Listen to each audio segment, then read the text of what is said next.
So now we will solve section D of the computer science sample paper for 2025-26. ठीक है, इसमें 4 questions हैं, 4 marks each.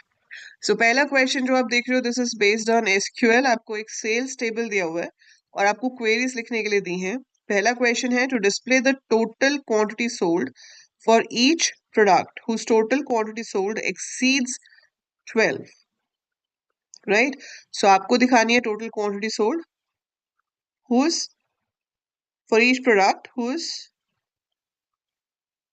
Total quantity sold. देखो अब इसमें प्रोडक्ट वाला कॉलम आपका ये है. जब टोटल वर्ड आ जाता है ना, उसका मतलब आपको कहीं ना कहीं सम करना होता है. ठीक है. सब अगर आप यहाँ प्रोडक्ट देखोगे तो प्रोडक्ट में रिपीटेड वैल्यूज हैं, जैसे कि 2 स्मार्ट वॉच हैं, 2 टैबलेट हैं, लैपटॉप एक है, हेडफोन एक है. तो अगर मैं आपसे पूछूं कि स्मार्ट वॉच की टोटल क्वांटिटी सोल्ड कितनी है, तो वो हो जाएगी 8 + 3 11, दोनों का मिलाकर. टैबलेट की कितनी हो जाएगी? 3 + 5 8. It's like that. तो 12 से ज्यादा तो किसी की है ही नहीं, तो कुछ भी डिस्प्ले नहीं होगा. बट हमें तो क्वेरी लिखनी है, तो हम क्वेरी तो लिखेंगे. ठीक है.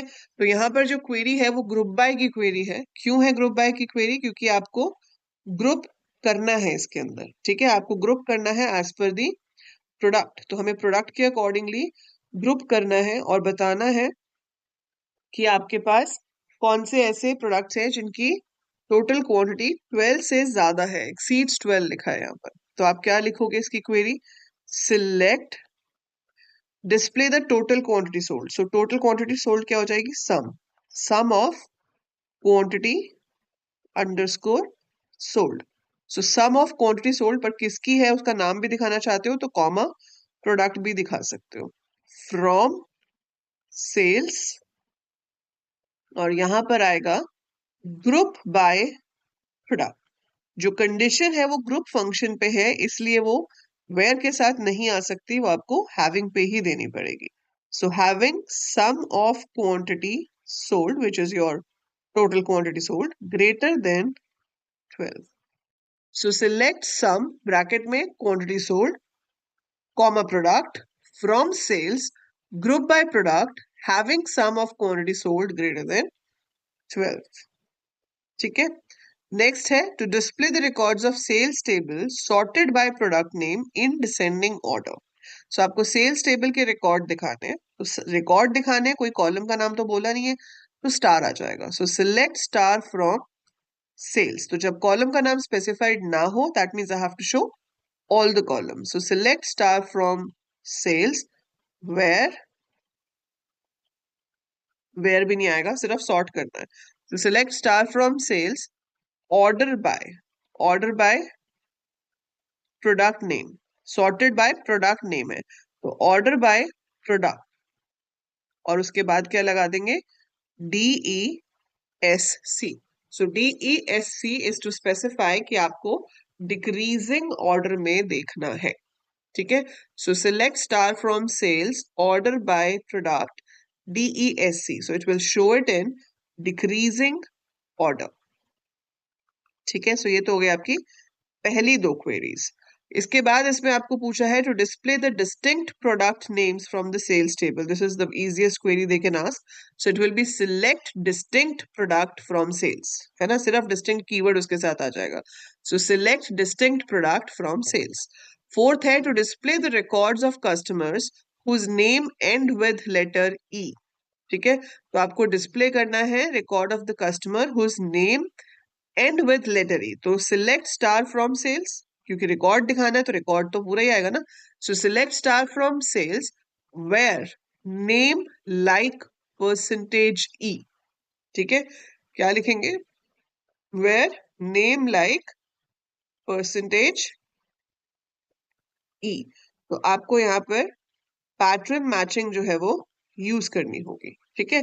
सो पैटर्न मैचिंग के अकॉर्डिंगली हमारा जो आंसर है वो बनेगा select star from sales. That's the name of the table. Select star from sales where customer का जो नाम है उस कॉलम का नाम है customer name. So customer name like percentage E. और जो ऊपर वाला क्वेश्चन है 3, उसमें क्या हो जाता है? Select distinct product from sales. ठीक है, अब इसके बाद आपके पास चॉइस है, select star from sales where product is equal to tablet. So it's quite simple, जहां पर प्रोडक्ट का नाम टैबलेट है उसका पूरा रिकॉर्ड आपको दिखाना है। एक है, दो है, जितने भी हैं वो पूरा का पूरा रिकॉर्ड आप दिखाओगे। Select sales ID comma customer name from sales where product like S percentage. तो सेल्स आईडी और कस्टमर नेम दिखाना है उनका जिनका प्रोडक्ट आईडी, जिनका प्रोडक्ट नाम एस से शुरू होता है। एस परसेंटेज है ना, दैट मीन्स जिनका एस से स्टार्ट होता है। अब इसका जो क्वेश्चन 3 और 4 है, इसका आंसर मैं नहीं बताऊंगी, इसका आंसर आप चार्ट में लिखोगे। सो थर्ड क्वेश्चन है, select count star from sales where product in laptop comma tablet को काउंट स्टार निकालना है, where product in laptop comma tablet. तो बताओ क्या आंसर होगा। Select count star from sales where product in laptop comma tablet. तो इसका सही आंसर होगा 3, कि product in laptop comma tablet कितनी बार ट्रू हो रहा है, 3 बार ट्रू हो रहा है। तो जितनी बार वो ट्रू होगा उतने को वो काउंट स्टार करेगा, तो आंसर आएगा 3। Similar way, you have next question, which is average price from sales table where product is equal to tablet. दो जगह पे है आपके पास टैबलेट, तो दोनों जगह पे से हमें क्या करना है,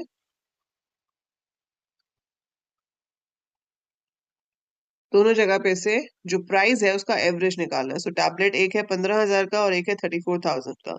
so this is 49,000, 49,000 divided by 2। ठीक है, सो 24,500 जो भी आएगा, that will be your answer for that. ठीक है, नेक्स्ट क्वेश्चन 4 मार्क्स का जो है वो सीएसवी फाइल पे बेस्ड है। Raj is the manager of a medical store. To keep track of sales record, he has created a CSV file named sales.csv. उसके अंदर हमारे पास प्रोडक्ट का आईडी है, नाम है, क्वांटिटी सोल्ड है एंड प्राइस पर यूनिट है। Now help him to efficiently maintain the data by creating the following user-defined functions.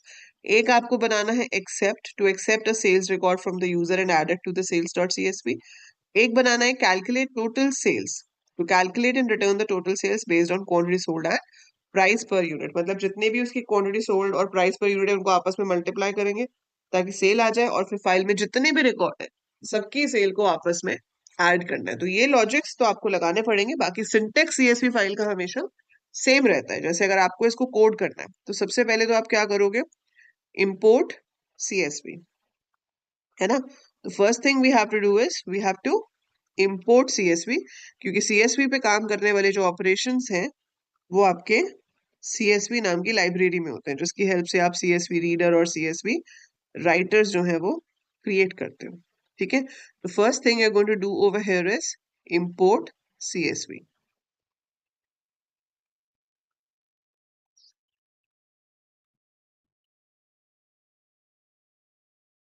इसका ये just a minute. So first line आपकी हो जाएगी इंपोर्ट सीएसवी। ठीक है, फिर आपको लिखना है एक्सेप्ट। ये मैं आपको बना के ही दिखा देती हूँ, ज्यादा बेटर रहेगा। सो आपने यहाँ पर क्या लिखा, इंपोर्ट सीएसवी। ठीक है, फिर आपने बनाया डेफ एक्सेप्ट। एक्सेप्ट के अंदर आप फाइल को ओपन करोगे, फाइल का नाम हमारे पास है sales.csv। आपको आईडी, नेम, क्वांटिटी और प्राइस स्टोर कराना है। ठीक है, so sales.csv and you want to open it in write mode initially. फिर हम इसको अपेंड कर देंगे ताकि इसके अंदर चेंज, आप एग्जाम में ए लिख सकते हो ताकि पुराने अगर सेल्स रिकॉर्ड हैं तो वो रहे और नया राइट हो जाए। तो आपको यहाँ से प्रोडक्ट आईडी पूछना है, तो I can ask like input enter product ID, then you have to ask for the name, enter product name, then quantity sold. ठीक है, so it should be input, enter quantity sold, and then we have to ask for the price. So input, enter price per unit. ये हमने user से पूछ लिया, इसको डाल दिया एक लिस्ट में। तो जो भी डेटा उसमें दिया होगा, अब आपको चाहे प्रोडक्ट के लिए आए, चाहे एम्प्लॉय के लिए आए, स्टूडेंट के लिए आए, जिसके लिए भी क्वेश्चन हो, आपने ये सारी वैल्यूज को एक लिस्ट में डाल देना है। और अब आपने बनाना है राइटर। तो CW की जगह नाम कुछ भी हो सकता है, but I have to create a writer of the file. So मैंने यहाँ पर क्रिएट किया CW is equal to CSV dot writer F. Writer create करने के बाद उसके साथ एक फंक्शन होता है जिसका नाम है राइट रो। राइट रो की हेल्प से ये जो लिस्ट है इसको आपने फाइल में राइट करा दिया। दैट्स इट, काम खत्म, फाइल को क्लोज कर सकते हैं। इसके बाद मैसेज प्रिंट करना है तो करिए, नहीं तो नहीं भी करना है तो भी ठीक है। That is added. क्या एडेड? Product added. नहीं भी शो करोगे तो भी चलेगा। इसके बाद आपको बोला है बनाओ कैलकुलेट टोटल कॉस्ट। ठीक है। अब इसमें हम फाइल से डेटा रीड कर रहे हैं, तो हम यहाँ पे क्या लिखेंगे? Sales dot CSV and we have to read from the file. और रीड करने के लिए हमें रीडर चाहिए होता है, तो हम लिखेंगे CSV dot reader. CSV dot reader bracket में फाइल का नाम दे दिया। हम आप देखोगे कई जगह पर इसको विद के साथ ओपन किया होता है, तो आप वो वाला मेथड भी यूज कर सकते हो, विद वाला भी। और you can just do it like this. So CR is equal to CSV dot reader F। तो आपके पास CSV रीड होगा, CR में आ जाएगा। ठीक है, वी हैव गॉट इट है। और अब क्या करना है हमें यहाँ पर? इसमें से एक एक करके डेटा को रीड करना है, बट उससे पहले मैंने यहाँ पर एक ले लिया टोटल सेल्स। टोटल सेल्स जो कि इनिशियली 0 है। फिर लूप लगाया फॉर रो, एक एक करके रो रीड करनी है। So for row in CR। अब इसमें से प्राइस किस पे था? 0 1 2 पे। ठीक है, तो मैंने यहाँ पे रीड किया प्राइस। और हमारे पास CSV फाइल में हर चीज स्ट्रिंग फॉर्मेट में स्टोर होती है। सो हर चीज जो है वो स्ट्रिंग फॉर्मेट में स्टोर होती है। तो अगर आप उसको कैलकुलेशन में यूज करना चाहते हो तो आपको उसको इंटीजर में कन्वर्ट करना पड़ेगा। सो 0 1 2 3, तो रो 2 पे मेरे पास क्वांटिटी है और 3 इंडेक्स पे मेरे पास प्राइस है। ठीक है, और इसका अमाउंट जो है वो कितना हो जाएगा? Quantity multiplied by price. और वो जो भी अमाउंट होगा उसको आप किस में ऐड करोगे? टोटल सेल्स में। So that amount should be added to the total sales. अगर सिर्फ प्रिंट ही कराना होता तो हम यहाँ पे प्रिंट कर देते। वैसे उन्होंने प्रिंट बोला नहीं है, मैं आपको दिखाने के लिए प्रिंट करा रही हूँ कि कैसे हमारे पास डेटा आएगा। एंड लूप से बाहर आकर आप प्रिंट कर दोगे। वैसे उन्होंने रिटर्न करने के लिए बोला है, तो हम रिटर्न भी कर सकते हैं। तो टोटल सेल्स कितनी है? Total underscore sales. ठीक है, इसको अब आपको कॉल करना है, बट जो भी काम आपने किया फाइल को बंद करना भी जरूरी होता है। तो you have to close the file. Now I call except and I call this calculate total cost। ठीक है, इसको मैंने सेव किया।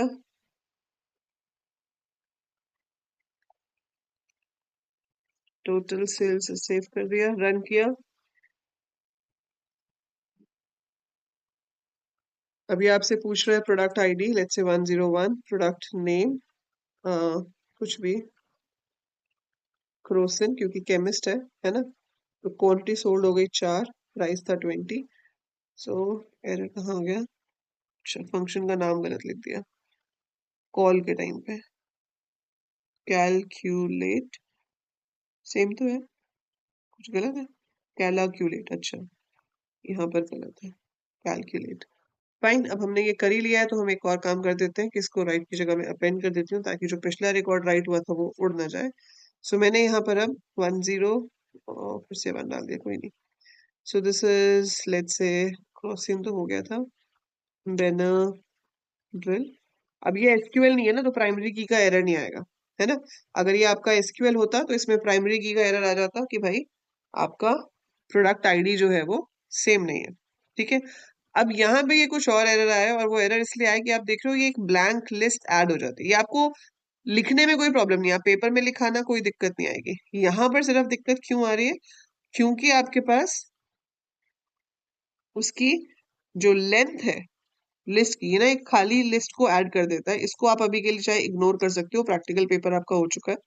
सो ये मैं सिर्फ अभी इसको ठीक करने के लिए लिख रही हूँ ताकि आपको समझ आ जाए।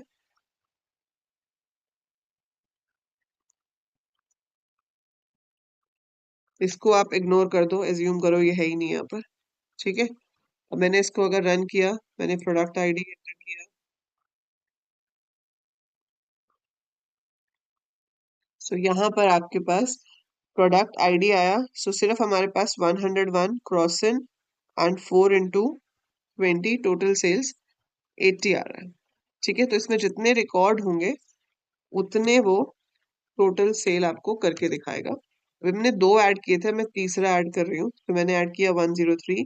प्रोडक्ट का नेम है कुछ भी, paracetamol, quantity sold is 10 rupees. ठीक है, अच्छा इसमें ये खाली आ गया था। मतलब आपको कोड समझ आ गया ना, इसमें कुछ ना कुछ होते जा रहा है। वो चाह रहा है कि नहीं भैया, इतने इजीली मैं आपको नहीं दूंगा रिजल्ट,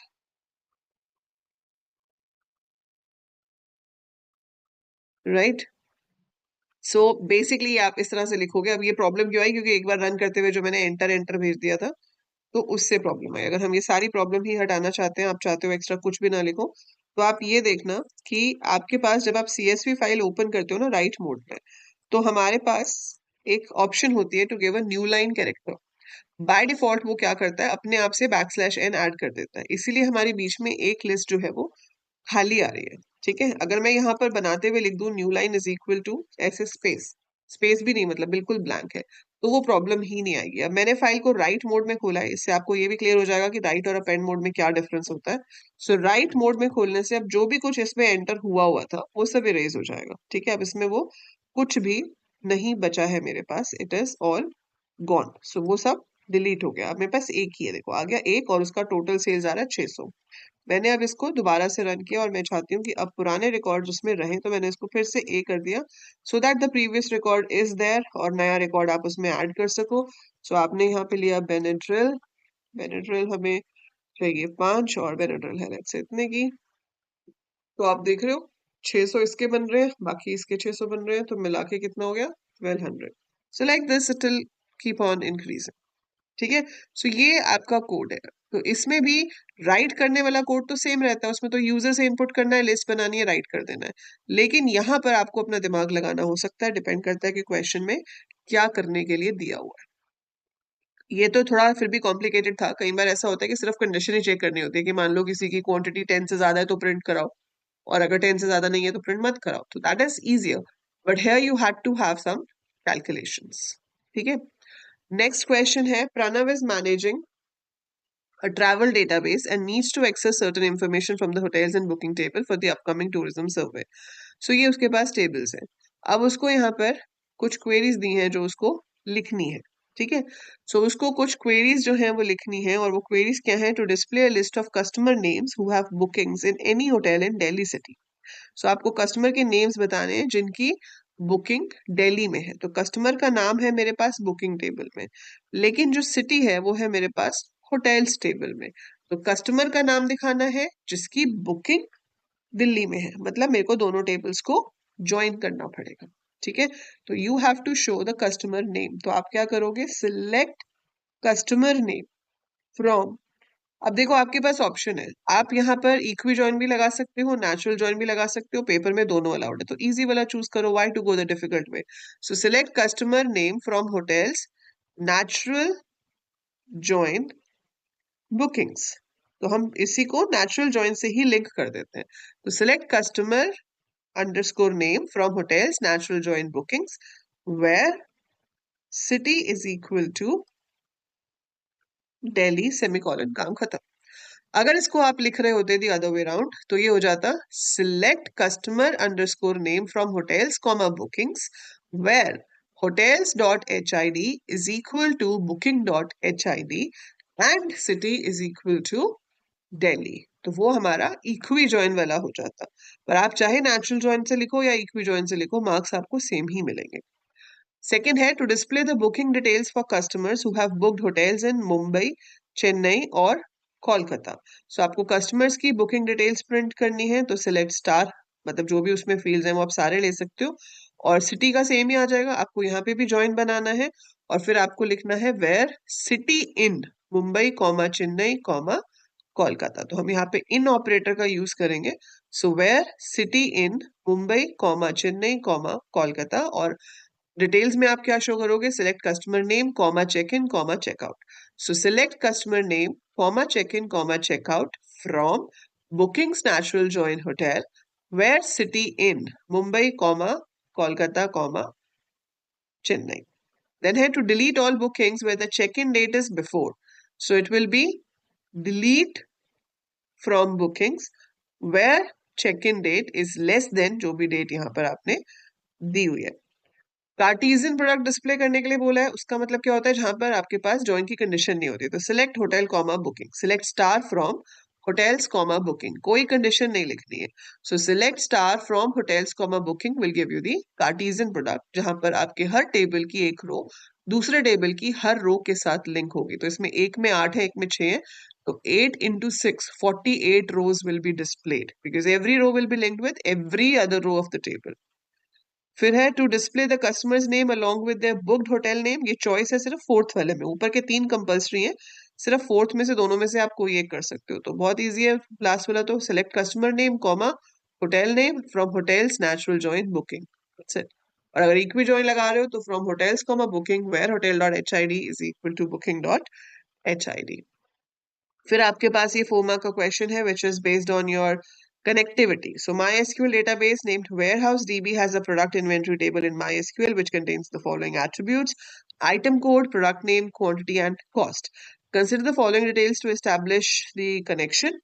जिसमें आपके पास यूजर नेम है एडमिन यूजर, पासवर्ड है ये, होस्ट लोकल होस्ट होता है. अब आपको प्रोग्राम लिखना है to change the quantity of product to 91 whose item code is 208 in the product inventory table. बहुत इजी क्वेश्चन होता है ये. देखो इसमें कनेक्शन बनाने का जो कोड है वो हर प्रोग्राम में सेम होता है, वो कभी चेंज ही नहीं होता. इसमें आपको सिर्फ जो लाइन चेंज करनी है वो है आपकी कौन सी वाली?